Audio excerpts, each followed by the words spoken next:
কুমিল্লা পদুয়ার বাজার বিশ্ব রোড।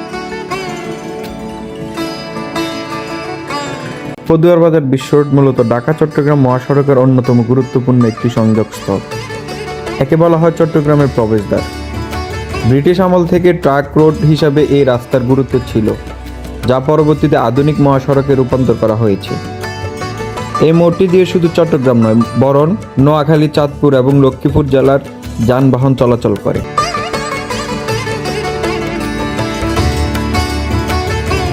পদুয়ার বাজার থেকে খুব কাছে অবস্থিত কুমিল্লা ঐতিহ্যবাহী ময়নামতি এবং শালবন বিহার। পদুয়ার বাজার দিয়ে যাওয়ার সময় পর্যটকরা এই ঐতিহাসিক স্থাপনাগুলোর কথা স্মরণ করে। আপনি বলতে পারেন এই মোড়টি আমাদের ঐতিহাসের প্রাচীন জনপদগুলোর সাথে আধুনিক সংযোগ স্থাপন করে। একসময় এখানে প্রচণ্ড যানজট থাকতো, কিন্তু বর্তমানে পদুয়ার বাজার ফ্লাইওভার হওয়ার পর দৃশ্যপট পুরোপুরি বদলে গেছে।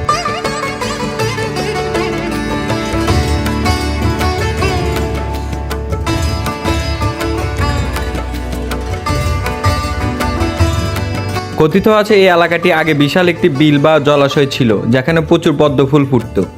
সেই পদ্ম থেকেই এলাকাটির নাম পদুয়া হয়েছে বলে স্থানীয়রা মনে করেন। একসময় সরু রাস্তা আজ আধুনিক ফ্লাইওভার আর বিশাল মহাসড়কের রূপ নিয়েছে। দিনরাত হাজারো যানবাহন আর মানুষের কুমিল্লার ঐতিহ্য আর আধুনিকতার এক দারুণ মিশেল এই পদুয়ার বাজার বিশ্ব রোড।